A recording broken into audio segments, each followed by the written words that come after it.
A bonus quarterback is entering the 2026 rookie class, but will his off-the-field issues scare teams away? Plus, the Jets lock down one of their top players, and a Hall of Fame coach gets some extra security. That's coming up on the Grey Duck NFL Show.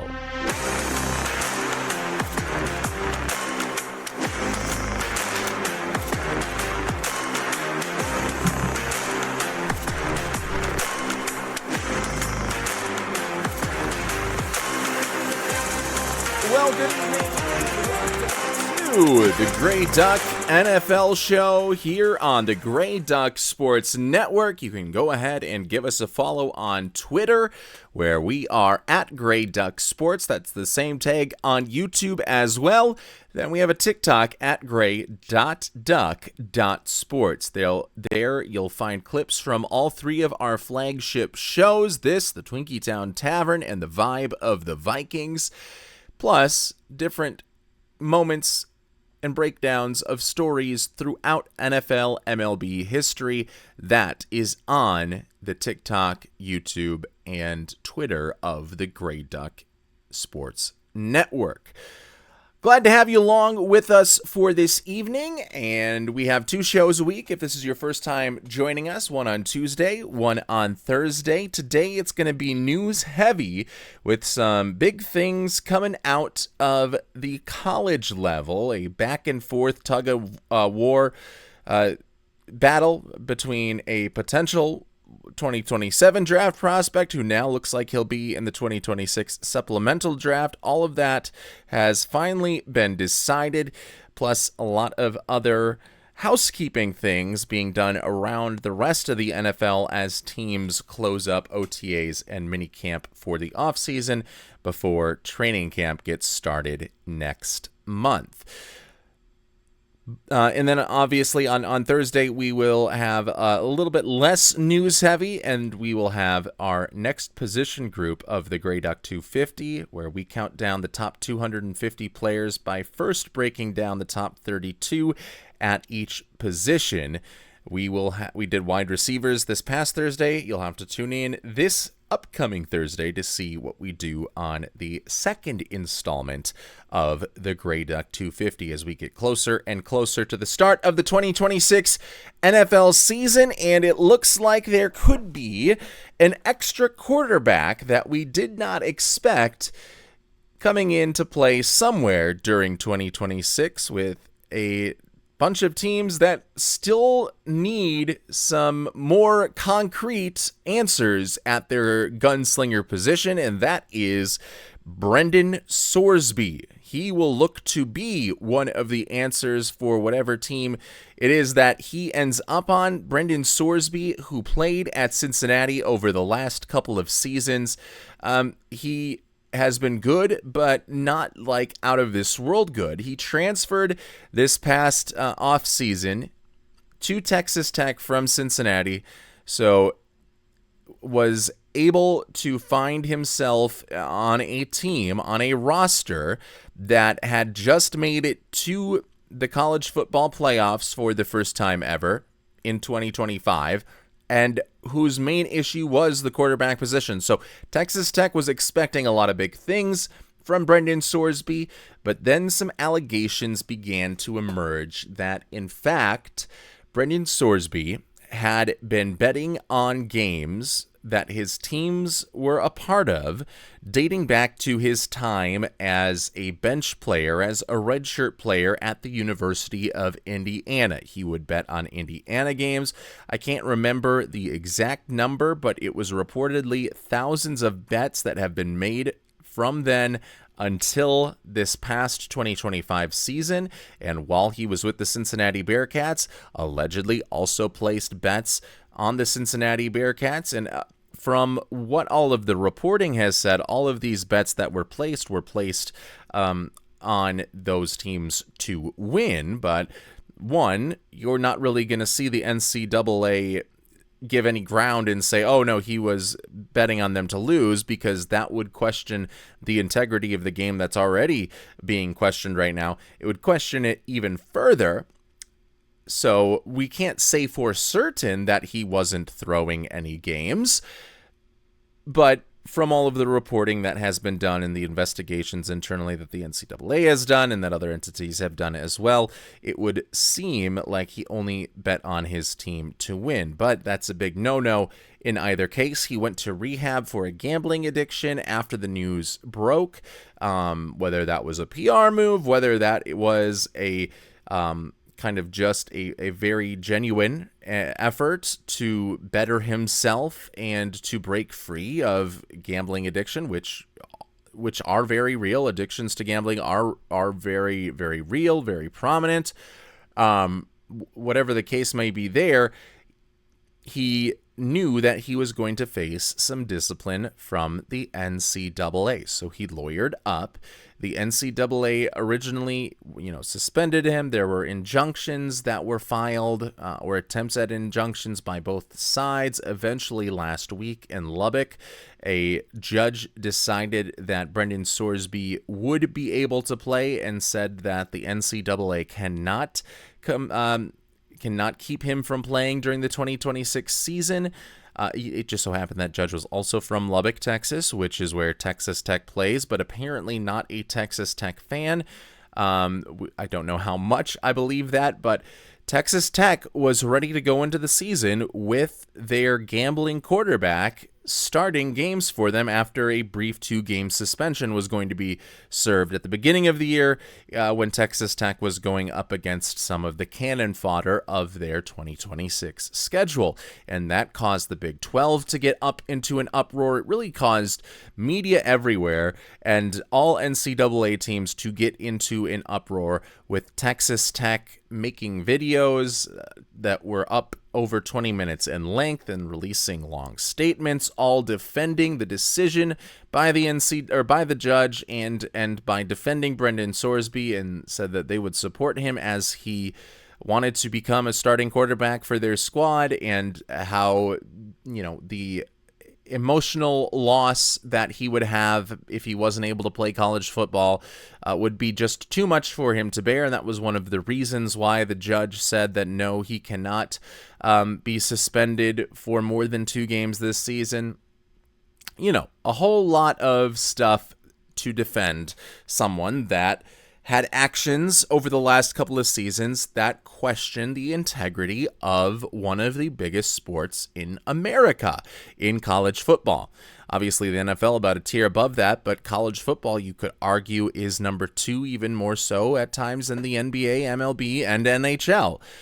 So with all of that being questioned, he was still allowed to play. It was unprecedented, something that we had never seen before, is a player with known gambling issues who gambled on his own team get the opportunity to come back and play. Never has that been seen before at any level of the sport, and it was about to happen, and other teams were so up in arms about it that the Big 12 began to find ways that they could avoid playing Texas Tech or boycott the games that they would play against Texas Tech. Some other athletic directors began circulating internal emails saying that in the future we will not schedule Texas Tech. And if you have future games, and this is not just for football but for all sports, and if you have future games Texas Tech against Texas Tech that are in the works right now, we can help you get out of that. And then Texas Tech, because of all of the stuff swirling around that, decided to say, oh, well, if you guys are going to do that, we are also going to pursue legal action. And it was almost like this Cold War-esque sort of arms buildup legally, by lawyers getting hired by a bunch of different sides, with Brendan Sorsby and Texas Tech, 2 different parties, and the NCAA a party.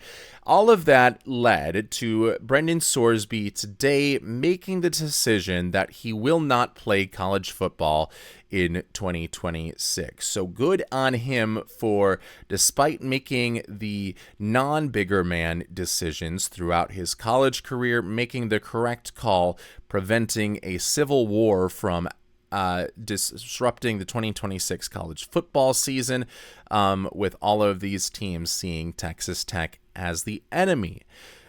So he will not play with Texas Tech. He will enter the supplemental draft. And what that means is that every single team in the NFL will have a chance to bid a pick for next year on Brendan Sorsby, and they will go team by team by team, first round, then second round, then third round, all the way 7 rounds of a draft. And the order is not the same order that you would have in the NFL draft proper. In the supplemental draft, there are 3 tiers of teams, and within those tiers, the order of those teams is made randomly each round. So the first tier of teams that get the first crack every single round at deciding whether that will be the pick that Brendan Sorsby goes at, those teams are all of the teams that had 6 wins or less during the prior season. So all of those teams that fall under those parameters are then jumbled up in a random manner each round. So you might have, Las Vegas have the first round one, or the first pick within that tier for the first round, and then the second round it is like the Tennessee Titans. Both teams that have quarterbacks and that have what you would assume is the future of their quarterback position, or at least trying to figure that out. So probably wouldn't be in the running for Brendan Sorsby. And then the second tier would be teams that did not make the playoffs but finished with more than 6 wins. And again, those teams order randomly assigned every single round.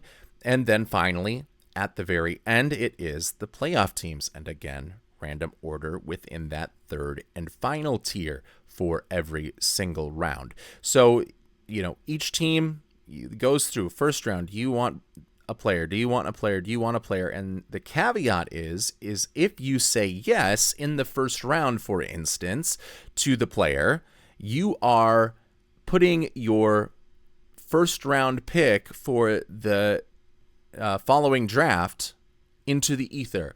That is your first round pick for the 2027 NFL draft. So you kind of have to, it's kind of a blind bidding sort of process. And the first team that selects Brendan Sorsby is going to get him, but is also going to, you have to walk the fine line, because you don't want to give up way too much value if it seemed like all other teams were still, 2 rounds away from saying, yes, we want Brendan Sorsby. So the question is, who is Brendan Sorsby as a quarterback? And he is a quarterback with tons of up and down moments throughout his career at Cincinnati. Now, granted, he didn't always have the best cast around him at Cincinnati, but he didn't always look great, didn't always perform, and then there were times where he looked out of this world. And I went back and I watched Brendan Sorsby film as I'm kind of breaking down the starting quarterbacks for every college football team, or the presumptive starting quarterbacks for every Power 4 college football team, as well as some other ones like the Notre Dame quarterback CJ Carr, just to kind of see what is on the horizon for the NFL. And Brendan Sorsby was one of the first ones I did, because I recognized there was a chance at that point of him coming into the supplemental draft, which will now be the case. And I graded a couple of different aspects of his game, and those are ball placement, arm strength, his ability to read a defense and read the field in real time, and then his timing off of those reads, along with the release of his throw, the footwork and mechanics that he has, his pocket presence, his mobility, and then his ability to make plays. And what I did was I graded this on a baseball scouting scale, which is 20 to 80 in intervals of 5, with the idea being 50 is the dead average, and then through the bell curve law of averages, the first standard deviation is 60, or 40 if you're going backwards. The second standard of deviation, which will encompass 95% of a bell curve, falls within the first 2 standard deviations, but that is 70 or 30. And then finally, the third standard deviation goes all the way up to 80. So if you are an 80 quarterback, you are one of the, top 0.5%, I think, because I think it's like something like 99.5% fall within those three standard deviations. So it's just about 4% that fall between standard deviation number 2 and standard deviation number 3 on combined on each side of those. So about 2%, 2% that are the very, very worst between 30 and 20, and then 2% that are the very, very best with a grade between 70 and 80. So that's a quick statistical analysis as well as how scouting works at the baseball level and the numbers that they use. So keep that in mind as we go through the numbers that I have here. So for ball placement, or you could just call this pure accuracy, but I think it is a little bit more precise than pure accuracy, I have Brendan Sorsby at a 45. And at the end of this, by the way, I have a composite score that will, based on how important I think each of these is in a quarterback, like is one thing, 15, does that make up 15% of who you are as a quarterback? Does it make up just 5% of who you are? And it gives me a conglomerate score, again, that would be between that 20 and 80 number. And for Brendan Sorsby, this is where he's at right now, from what I can see, at the NFL, at what he would be if he came into the NFL. So ball placement is at a 45, which is a bit below average, but still within that average realm. Arm strength, I have as one of the higher arm strengths within this class. It's up at a 65, so more than a first standard deviation away between that first and second standard deviation. He has a very, very good arm and has the arm talent to be a top-tier quarterback at the NFL level if a lot of other things fall into place, and that is a big if, but I would say someone like Brendan Sorsby is closer to fulfilling that if than someone, for instance, like Drew Aller. Now, the reads for Brendan Sorsby, the way that he reads the field I didn't love, and I graded that out at 35. However, his timing, when he gets through his progressions, 1, 2, and 3, he's usually right there. And that has to do not only with timing of going from one read to the next, but also how those reads go with your hitches after your 3-step drop, 5-step drop, whatever that may be, and how well you time up those drops with the breaking of the routes of your eligible receivers on those plays. So I have that right at 50. So it is about average of what you would expect from an average NFL quarterback. Not an average starting NFL quarterback, mind you, but an average NFL quarterback. So that is what a low tier starter, mid to upper tier backup sort of quarterback. That's the sort of timing that I see from Brendan Sorsby. His release is quick, so that's good. I graded that as a 60. His footwork leaves a lot to be desired. I graded that at a 35. His pocket presence, the way that he moves in space, I have at a 45, a bit below average. He's got some decent mobility, nothing out of this world. I graded it as a 55. And then I gave his playmaking. This is where I differ with the quarterback, is the playmaking is bonus points. I had decided that I think a lot of times we were putting too many eggs in a basket. So I put his playmaking at I give a number between 1 and 5 for every player. I gave Sorsby a 2, and that is just added on as like an extra credit to whatever the conglomerate score from those other traits gave me. So the conglomerate score from those other traits gave me a 48.5. So with the playmaking added on, he is a 50.5 quarterback, which means he is right around average, and he falls into what I call my yellow tier of quarterbacks, and that is quarterbacks who are fringe starters. They are replaceable starting quarterbacks that you could have, but just as easily they could be top tier backups. So that is where I have Brendan Sorsby, and things could improve if he's put into the right system. If just some mechanical things are fixed, then Brendan Sorsby moves into higher tiers. But just from what we see from the film right now, that is what I have for Brendan Sorsby. And for me, that is, maybe a 3rd or 4th round draft pick in the NFL draft, like a top 100 draft pick if he was coming in to the 2027 draft.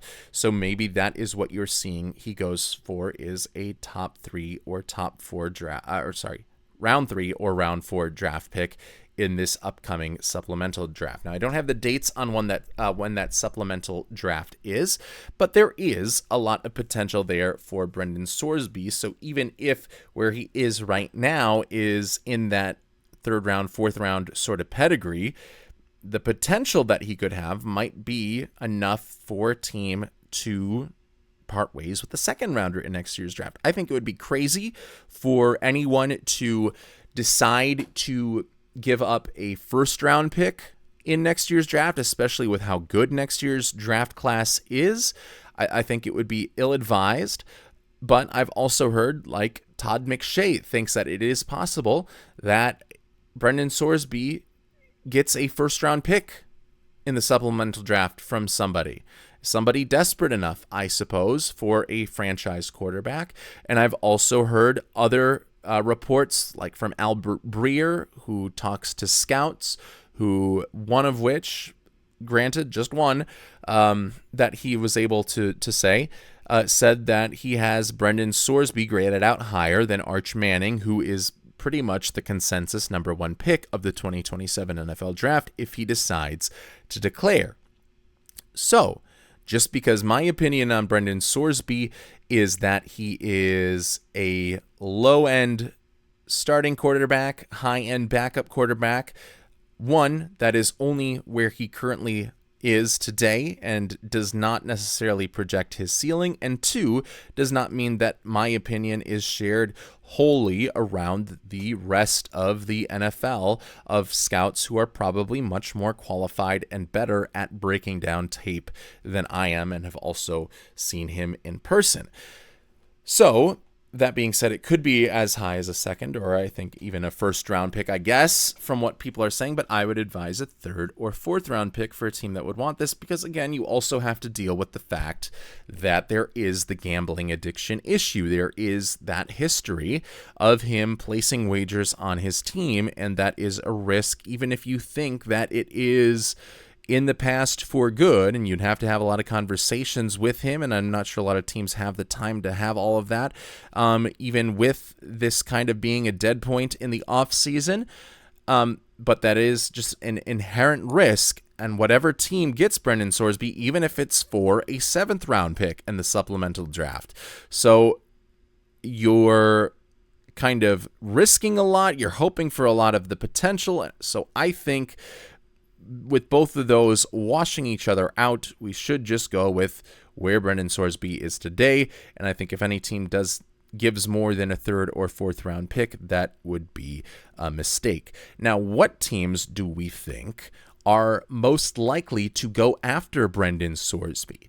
And I think there are two such teams. And there are the ones that are quarterbackless and desperate for a starting quarterback for the 2026 season and want to get an early look now at kind of like a free trial, a preview, I would say, of the 2027 draft class by getting the test drive for one season one of the guys who is supposed to be in the 2027 draft class in Brendan Sorsby. So you get the teams that are desperate for right now, want to get out a year ahead of time to see if they can test drive this quarterback, and if he is really good, then you still have your first round pick that you can now use on an even more premium position than you otherwise thought. And then the other section of teams would be ones that are not sure of their current quarterback situation and could be looking to groom a backup quarterback to be ready in 2027, and hopefully it would be a guy with high potential, which just so happens to be Brendan Sorsby. And I put together a list of the 8 teams that I think would be most likely to get Brendan Sorsby. And the 2 that are obvious are the ones that fall in that first tier that I'm talking about. And that would be the Browns and the Cardinals, 2 teams without a real solid answer for who is going to be starting for them at quarterback. And even whatever answer it is that they end up with is not going to be the sexy answer. With Cleveland, it's Deshaun Watson, the serial sexual assault person, or Shedeur Sanders, who showed some stuff, but certainly not enough for me to have a ton of confidence in him for the 2026 season. And they're going to be dueling it out. And then for the Arizona Cardinals, it's Jacoby Brissett and Gardner Minshew, two lifelong backup or emergency starting quarterbacks who are there only to be a stopgap until 2027. And now that one of those 2027 quarterbacks has suddenly become available, you can fast track that process and get rid of this stopgap altogether. And also maybe even just get rid of Jacoby Brissett altogether, because he continues to want to negotiate a better deal despite not really being a good starting quarterback. So those are two teams that I certainly could see taking a chance on Brendan Sorsby, letting him have competition in training camp, and maybe even have him slow played into the starting lineup with the other veteran options getting the first couple of weeks of the season before he finally is well inundated with the offense of whatever team it is that selects him, and he goes the rest of the way, and the Browns and Cardinals can see what they have. Now, this next tier, the second tier, and again, only two tiers of teams, or two subtypes of teams that I think are going after Brendan Sorsby. Though the first one was the teams that could use a quarterback no matter what for 2026. The next is teams that we're pretty sure have their guy for 2026, but could be looking at something for 2027, 2028, or the future from there. And I came up with a list of 6 teams, and one of those would be my Minnesota Vikings, depending on how Nolan Teasley, the new general manager of the Minnesota Vikings, feels about the quarterback competition for Minnesota and the guys that make up that competition. There are 4 quarterbacks, potentially up to 5 for Minnesota that will be here for training camp in July, and that's obviously the 2 that are going for the starting job right now, and J.J. McCarthy, the 2024 10th overall pick, and then Kyler Murray, the former Pro Bowler that they brought in on a minimum contract from the Arizona Cardinals, and that the Cardinals are paying $30+ million to play for the Minnesota Vikings this season. Though there's a chance, and then obviously there's also Cooper Rush, Max Brosmer, and Carson Wentz that are in the quarterback room. Cooper Rush would be the only question mark there. He came in a tryout, but they have him in the proverbial Rolodex. If they want a 5th quarterback for training camp, especially late in training camp when you're going into that final preseason game and just need bodies to sacrifice out there that are not players on your team that are going to get significant playing time, you'd hope, in the 2026 season. Cooper Rush could be one of those guys, but I digress. Those are the 5 quarterbacks, 2 who have a real shot at being the starter next year, but have plenty of question marks around them. Their future is certainly not cemented in any way, even if either of them wins the competition. It could be Minnesota wanting to start a fresh slate soon afterwards, which is why I think the Vikings would be an interesting team. And then I also think the Detroit Lions would be a team that could sneakily be interested in Brendan Sorsby. Now they have Jared Goff, but they also have a very expensive contract with Jared Goff that they can get out of in the upcoming offseason, I believe, without having a ton of dead money against them. And Jared Goff certainly has a high floor, and we've seen him lead Detroit to an NFC championship game. We've seen him even play while with the Rams in a Super Bowl. So he has the obvious overall ability, but I think the Lions soon are looking to kind of transition more on to that quarterback of the future type, and that could be Brendan Sorsby. If they give him a year or 2 to work behind Jared Goff, and they think that he can match, if not outmatch, what Jared Goff is able to do for this offense, then he becomes a much cheaper option and allows you to free up some cash to build the rest of your team, especially that defensive back room, which we've seen the last couple of seasons both lacks depth and overall frontline talent enough to be a team that truly can contend for the Super Bowl. So I think the Lions are another option here that would be interested in Brendan Sorsby, and we've seen Brad Holmes can be a little bit gung-ho with the picks that he has and not necessarily caring for what the consensus value of those picks are. So he could even throw his hat in the ring for a second rounder or first rounder and be one of those more ambitious teams if that is the path that the Lions are truly trying to go on. And I'm not saying that any of these teams are certainly going down those paths, but those are just the teams that I would be interested in seeing what their thoughts are as the supplemental draft approaches. The Philadelphia Eagles are another one, and this is because, again, I don't know how much faith the coaching staff, the front office, or even some of the teammates have in Jalen Hurts as a viable long-term starter, which is something you wouldn't think you would be saying too much given a quarterback that just won a Super Bowl for you 2 years ago with some pretty high-level play.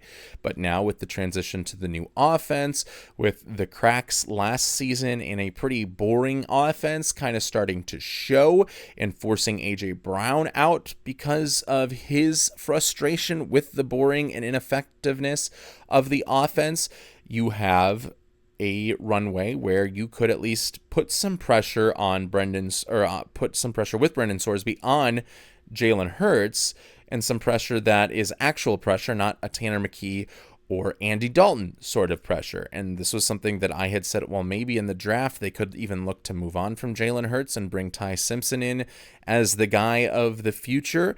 There was, maybe an outside shot of that happening with Ty Simpson being a little bit more, you'd think, capable or has more experience being in the under center heavy offense that new offensive coordinator Sean Mannion seems to be leading the Eagles down the path of.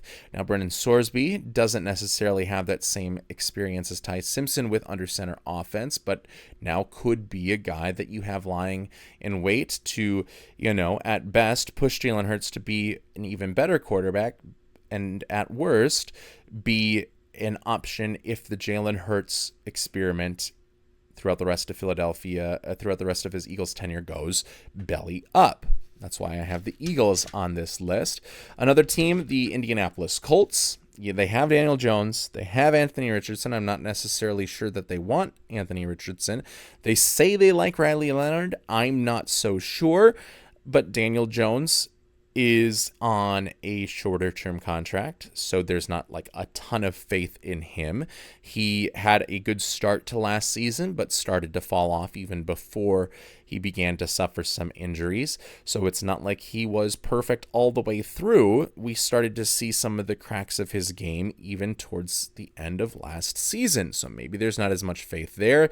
This team clearly does not have a lot of faith in Anthony Richardson. So Brendan Sorsby could be a fallback option that can kind of help you out there. Although, do we know if Indianapolis wants to take a chance on a high potential guy whose tools are nowhere near those of the last player that they selected that was in that same sort of archetype as a high potential guy? I don't know. But they already have that other high potential guy still in their building if Daniel Jones isn't ready for the start of the regular season. And Anthony Richardson could just be that option. Or if they don't ever want to entertain that idea, then maybe Brendan Sorsby could be that option. Going into the final two, the Atlanta Falcons and the Tampa Bay Buccaneers, both hailing from the NFC South.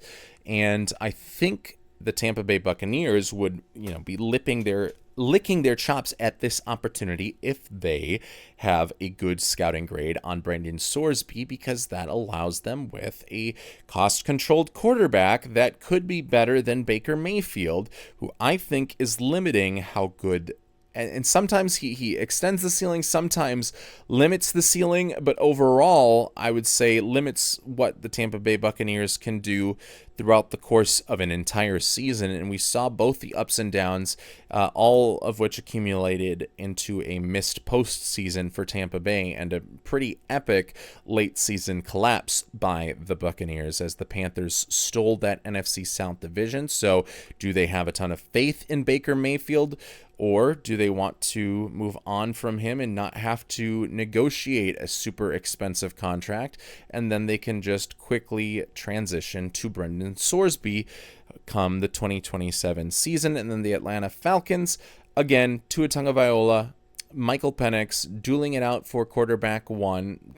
Tua might just win it early on in the season by default if Penix isn't ready, but you could bring in a third guy to push the overall competition level of that room, and that would be Brendan Sorsby. But again, all of these teams would be getting a quarterback, but they'd also be getting the gambling addiction risk that comes with it.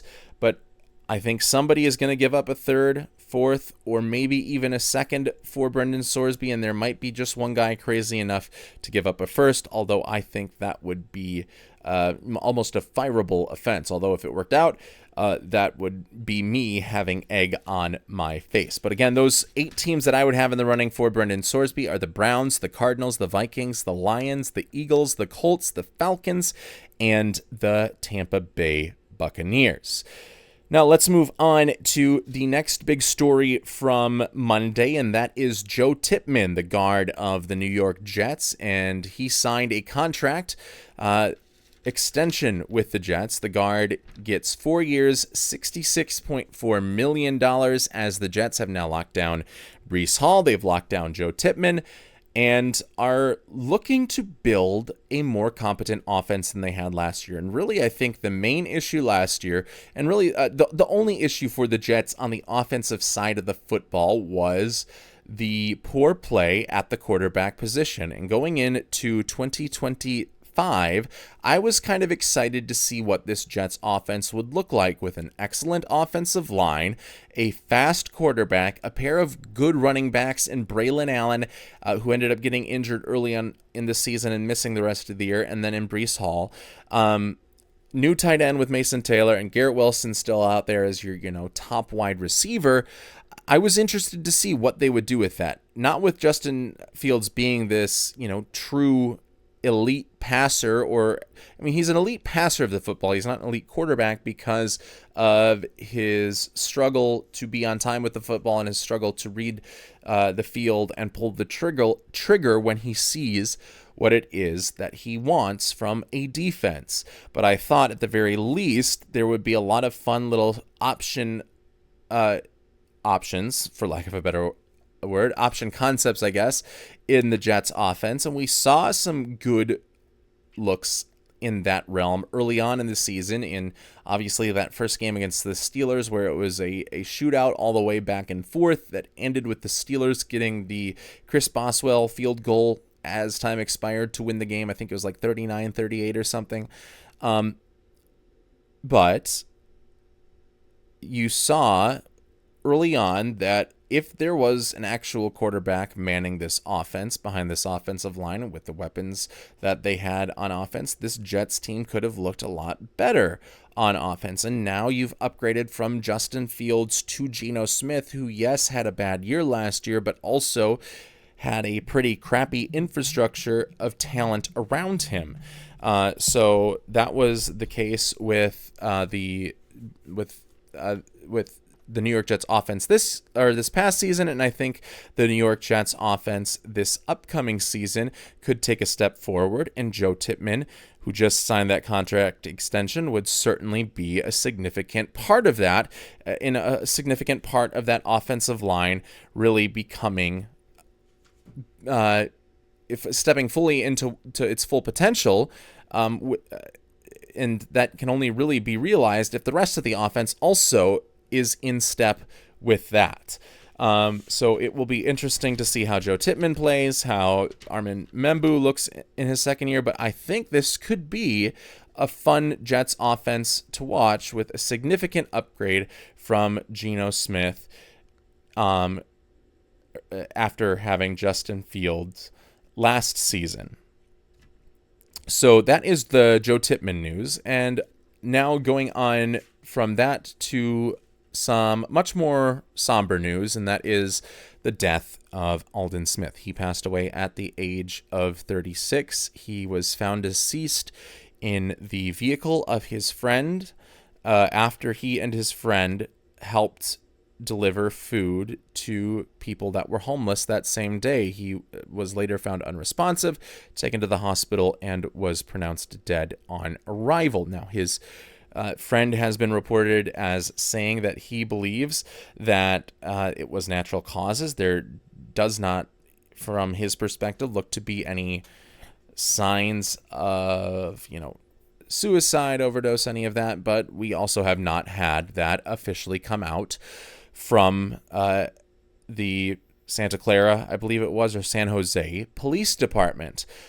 So we'll wait on that and see what happens there. But obviously a tragedy that Alden Smith has died at the age of 36. He was, at his best, an excellent player, and he struggled with his own demons off of the field, a lot of DUIs, a lot of, like there was the instance at the airport, some kind of stuff that was out there that caused him to be suspended for a large portion of his prime. But early on, coming out of Mizzou, he had the athleticism, he had the length and the speed to be an all-time pass rusher. And in those first couple of seasons with the 49ers, he really showed it with I think the 14 sack season and then the big 2012 where he had the 19.5 sacks. So Alden Smith looked like he could have been one of the next great pass rushers of that era. The guy that was taken with the number 7 overall pick from 2011 in that vaunted 2011 class that also featured guys like J.J. Watt, like Cam Newton, like Julio Jones, like A.J. Green, just an embarrassment of riches. Talent-wise, and through the first 3 seasons of Alden Smith's career, he was included in that list of behemoths from the 2011 draft. So, unfortunate news there. We'll wait to see more. But Alden Smith died at the age of 36. Certainly a travesty, and a lot of what could have been with Alden Smith throughout the course of his career. And over in Denver, Jonathan Cooper, the edge rusher for the Broncos, was arrested for 4 separate counts. I believe all of them were misdemeanors.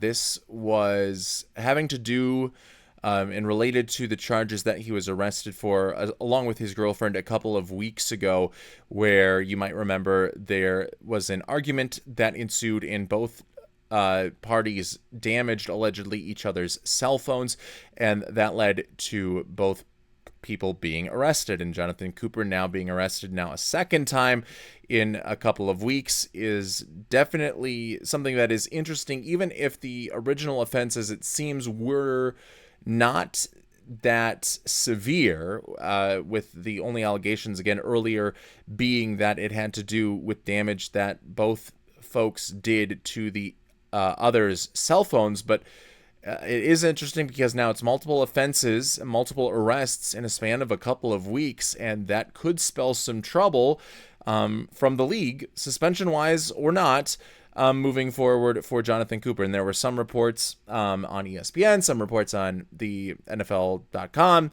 that said that it is possible that this could be seen as multiple violations of the NFL personal conduct policy. Now, the NFL obviously going to do its due diligence in this investigation, and if it finds that the offenses overall were not super severe, which it looked like, again, the initial booking was not some severe, outlandish defense outside of some minor property damage that was kind of mutual to both parties, maybe the multiple violations doesn't end up being a lengthy suspension. But if it does, that certainly will play a role in the narrative of the 2026 NFL season, where the Denver Broncos, at least entering the year on paper, are coming in as one of the favorites to come out of the AFC with a opportunity to play in the Super Bowl. Now, I kind of have my doubts about whether Bo Nix is able to lead a team to the Super Bowl, but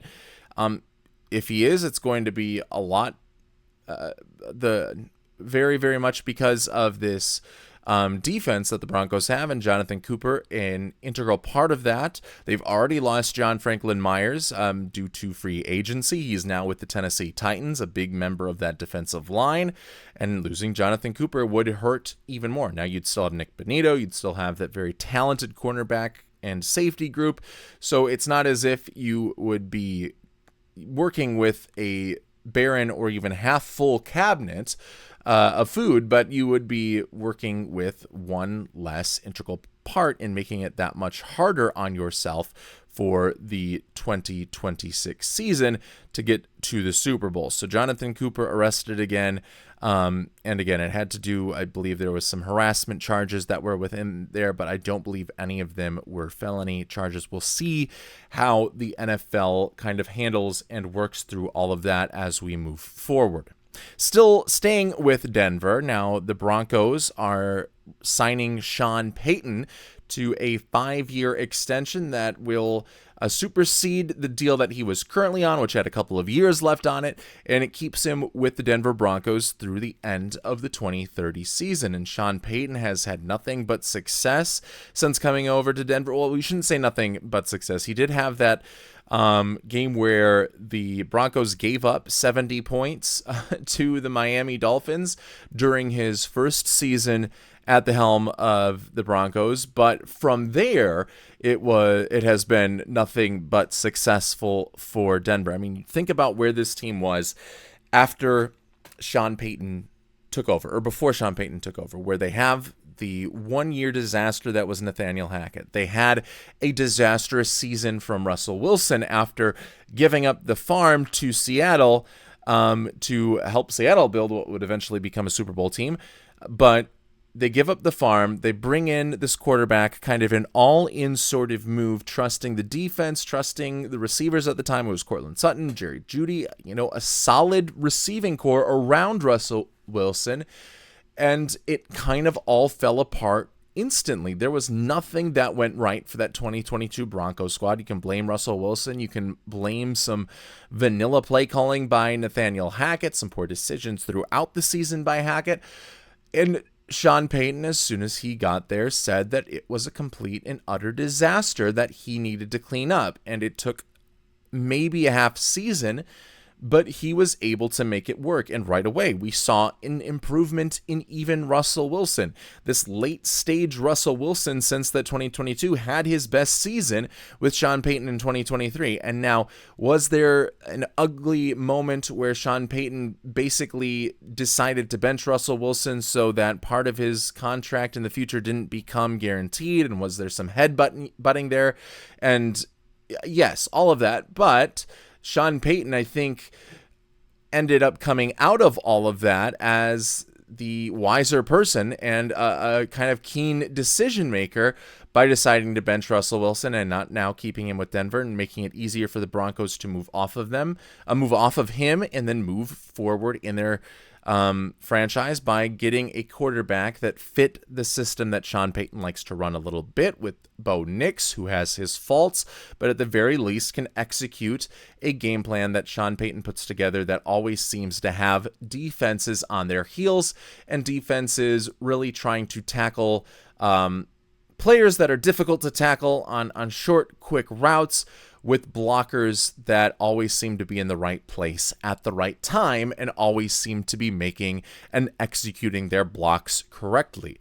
So that is what Sean Payton has brought. He kind of reformed the Denver Broncos with the snap of his fingers, a team that had kind of been, for a long part after their 2015 Super Bowl run, middling for years, and then tried to get out of that middling stage by making a big swing for a quarterback, and that big swing turned out to be disastrous, and Sean Payton was quickly able to fix that with his play calling, with his decision making, and now with his tutelage of Bo Nix. It's been 2 playoffs in 3 years for Sean Payton. This is a guy who already has his ticket punched to Canton, I think even before his Broncos tenure started, but now that's 2 franchises that he has completely turned the fortunes around in the span of less than a year. He comes into New Orleans, and New Orleans in 2006 makes it to the NFC Championship game, and then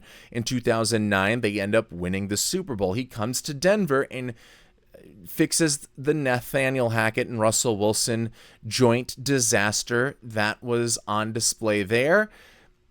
And he's now, I believe I saw that he is in the top 10 for coaching wins all time, behind guys like Dan Reeves, Don Shula, obviously, Bill Belichick. So he's up there with a lot of names. So for me, it's not even a question as to whether or not, when all is said and done, is Sean Payton a Hall of Famer. He certainly is to me, and he certainly deserves this deal, as much as I dislike him for the atrocities and sins that he committed against the Minnesota Vikings with Bountygate in the 2009 Super Bowl or NFC Championship game that ruined what was probably the Vikings' best chance in franchise history at winning a Super Bowl, had Bountygate never happened. So I have my own personal beefs with Sean Payton, but what I can't deny is that he is a man that knows how to create an offense, and he is a man that knows how to make correct personnel decisions time in and time out.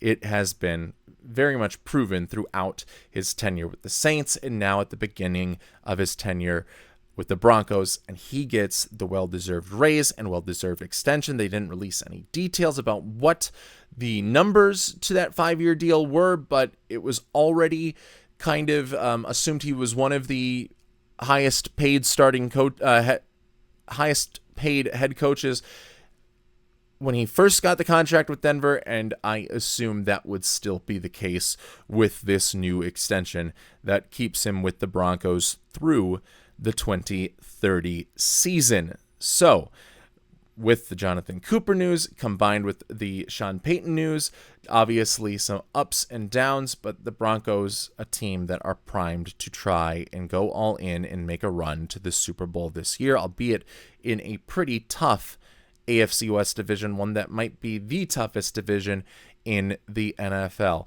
Then some bad news and good news on the injury front. We'll go to Sean Payton's old team, which is where some of the bad news could lie, and that is Chris Olave dealing with a blood clot that is taking longer to heal than expected. So that could be bad news for the Saints receiving core. We just had our wide receiver rankings show for the Grey Duck 250, and Olave was within the top 32 of that wide receiver positional group. So the Saints without him would obviously be missing a lot in what is going to be a key year of development for Tyler Shough. So obviously, the Saints hoping that all of that is able to get fixed quickly, that he is able to heal with enough time to take worthwhile reps with Tyler Shough ahead of the 2026 regular season in September. I think some of the silver lining there is, one, how good Juwan Johnson looked last year and can be a viable weapon for Tyler Shough or Spencer Rattler if he has to come in at any point this season. And then also Jordan Tyson was my favorite wide receiver from this last draft class because of his route running abilities, his ability to separate. And even though he has some injury concerns of his own, I had him ranked as a better wide receiver, just a spot ahead, granted, but still as a better wide receiver than Chris Olave in that Grey Duck 250 wide receiver positional rankings that we did the other day. So I think he can at least alleviate some of the concerns if it's going to be a long-term thing for Chris Olave, which you really never know with a blood clot, how quickly or how long it can take for it to be safe to return to the football field. And if it is on the longer side of things, I think Jordan Tyson is a guy that can pick up the torch and probably becomes a little bit more favored to be in the running for Offensive Rookie of the Year, now that he would get a lot of the offensive attention. And then they also have the new running back in Trevor Etienne to go along with Alvin Kamara, assumedly, who took a significant step back in 2025, but still looks like he wants to be a part of things for 2026. I'm not sure if he still has any sort of burst. Obviously, is still not the same player he was early in his career, but I'm not sure if he is any semblance of even the effective but not completely whole Alvin Kamara that we got during the 2024 season. If he can be that, then that is a good 1-2 duo between him and Etienne that can help make up for any potential absence of Chris Olave.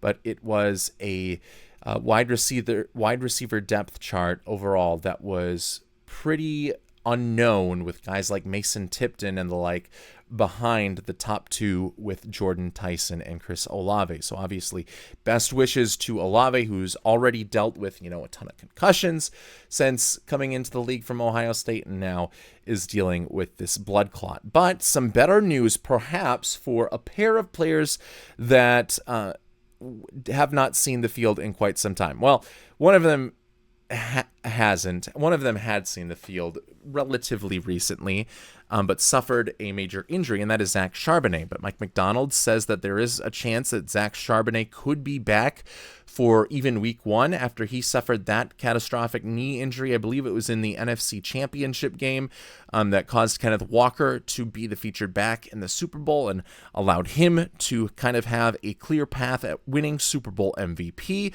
Zach Charbonnet was going to go into this season, had that injury not taken place, as the de facto lead back for Seattle, and I think they would have given him a decent enough runway to kind of prove that he can be a workhorse back. But because of the injury, they decided to cover their bases and select a running back in the first round of the 2026 NFL draft, and that was Jadarian Price, who was the backup to Jeremiah Love at Notre Dame, but was still good enough to be a first-round pick and the second running back off of the board. So they were able to cover their bases there, and now it looks like Jadarian Price might kind of see his workload look similar to what it was in college, and that is splitting time, and hopefully for him being effective like he was at Notre Dame in that split time if Zach Charbonnet is back to begin the 2026 season. And that would be helpful for Seattle, a team that liked to run the ball so much. And now Kubiak's not there. It's going to be the third offensive coordinator in 3 years because of Kubiak taking the head coaching job with the Las Vegas Raiders. So who knows how much more outside zone they will play. But Charbonnet, when used in that offensive outside zone, looked good. Not necessarily explosive like Kenneth Walker, but looked like he could be a down-to-down workhorse back that is giving you a high success rate. And then obviously we're not sure just yet what we have from Jadarian Price. He was my third-ranked running back in the draft, so I like him, don't love him, but I do love him more in a timeshare in the backfield, which it looks like this could be heading to. We knew it was going to head to at some point in 2026 because we assumed Charbonnet would be back at some point, but now that time might be moved up a little bit earlier, with head coach Mike Macdonald saying that there is a possibility that he is back as early as week 1. And then Tank Dell. There is some hope that Tank Dell is working his way back and could be ready for the start of the 2026 season. We mentioned catastrophic knee injury with Zach Charbonnet, but it was nothing compared to the catastrophic leg injury that Tank Dell suffered near the end of the 2024 regular season, where he catches a touchdown and has a huge leg break. I'm not exactly sure what the specific overall injury was, but it wasn't pretty. It looked ugly. He was carted off the field. He had players, I think even CJ Stroud, crying after they saw it, and he missed the entire 2025 season because of that injury. And it is an injury that was severe enough to call into question whether it would end his career or not. But now it looks like there is a chance that he could be back during the early portions of this 2026 season, and that is exciting for the Houston Texans offense. He is that deep threat and paired up so well with Nico Collins during that 2024 campaign and Stephon Diggs before Diggs suffered his ACL injury, and that made a really nice trifecta of wide receivers. And now it will be Nico Collins, and if Tank Dell is ready, then Tank Dell, and also Jaden Higgins, who started to really take some steps forward at the end of last year. His teammate Jalen Noel, Xavier Hutchinson, who had a good season last year in the limited time that he was used. So you're starting to see this offense that was much maligned towards the end of the 2026 season, and especially in the 2026 postseason, kind of reload with weapons and look a lot better around CJ Stroud if Tank Dell is indeed back early in the 2026 season. Obviously, the big question is how well CJ Stroud can hold up to pressure during this year, and how well the offensive line can perform better than you'd hope in 2024 and 2025, with a couple of new additions and a couple of guys also moving out and going, like Titus Howard getting out of there. But Tank Dell obviously gives you a little bit of an easy button, and even if you're going to use him as a decoy to clear out those deep crosser routes, you can do that. And that's not even mentioning the big playability that he's already shown at the NFL level. Now, will he be the same player after such a big injury like that? A major injury, a catastrophic injury, like we said? That remains to be seen. But if he is even halfway towards that player, that will be a net positive for the Houston Texans offense in 2026. And then finally, our last piece of news from this last weekend is that the Chiefs have traded Wanya Morris, an offensive lineman, to the Atlanta Falcons. So the Atlanta Falcons loved the disaster class of the 2024 Super Bowl Kansas City Chiefs offensive line that year, that they decided to bring in the two main starting tackles from that team, Wanya Morris and obviously earlier in free agency, Jawan Taylor. So that it's an interesting move for the Chiefs, who essentially get a late round pick swap in this deal, because, you know, Josh Simmons coming into the NFL had the injury history, and then we had this unknown personal absence that took him out for a couple of months last year. Now, Josh Simmons looked good when he was out there as a left tackle. And Dan Moore now had kind of been your utility offensive lineman, but now he has to be the starting right tackle. You didn't really upgrade that position in either free agency or the draft, and don't necessarily have a ton of resources to do that anytime soon with the big contract that you just gave out to Patrick Mahomes. So while I like the offensive line as it stands with the top five guys, Creed Humphrey, you can never go wrong there. Josh Simmons, who I really like. Dan Moore, who I'm not as sure about, but I think can at least provide you with a baseline level starter at the right tackle position. Now you give up the guy that was probably going to be this year's Dan Moore, this year's utility guy, and be depth in case there were any injuries or any unexplained absences like we saw from Josh Simmons in 2025. So I think it is, a little bit of a risky move to downgrade your offensive line depth for not much value, just a pick swap, especially coming into a season where your starting quarterback, your superstar top quarterback in the league, is coming off of the most major injury he's ever had in a torn ACL. And while he looks to be starting in week one, looks like all signs are pointing to him getting the start for week one for Kansas City, there are obviously the questions of if that offensive line suffers some injuries, how much more are you exposing Patrick Mahomes to future potential injuries now that you don't have Wanya Morris? And I'm not going to say that Wanya Morris was this, end-all be-all type protector, but he at least brought you some NFL experience, and I'm not sure what S.A. Poll is able to bring you if he has to be called upon, if Dan Moore or Josh Simmons have to miss any time at the tackle position. So just kind of an interesting move that doesn't seem, with just being a late round pick swap, doesn't seem to bring a whole lot of value, net positive value to the Kansas City Chiefs. I don't know if in a trade as seemingly minor as this, that it can have a winner with the Atlanta Falcons, but it certainly, I think, can have a potential loser if things don't go according to plan if you are the Kansas City Chiefs. And that is all the news that is fit to print, as they used to say. That's what I have for you coming off of this last weekend. We are heading in now to what I believe is the final week for all teams for OTAs and or mini camps before they all pack it up and take a break before training camp. Training camp schedules also starting to be released for a couple of teams. I know the Vikings released their public training camp schedules, the practices that will be open to the training to the public this training camp in August. I'm sure other teams are starting to do that. Go and check your local team's social media account or Twitter or website in order to see when it is you can see them. I have a lot of fun down here in Arizona, even though I'm not a Cardinals fan.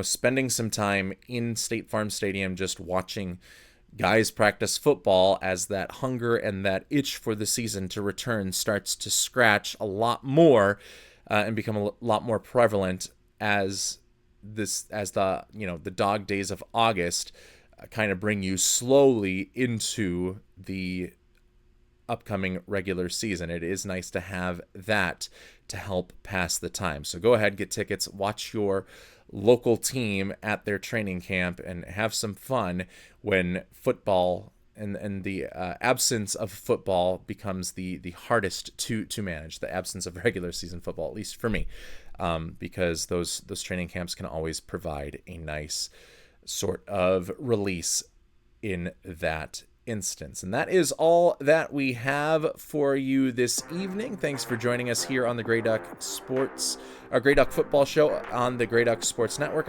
Again, you can follow us on Twitter, on YouTube, on TikTok at Grey Duck Sports. We'll catch you back here on Thursday with the next installation of the Grey Duck 250.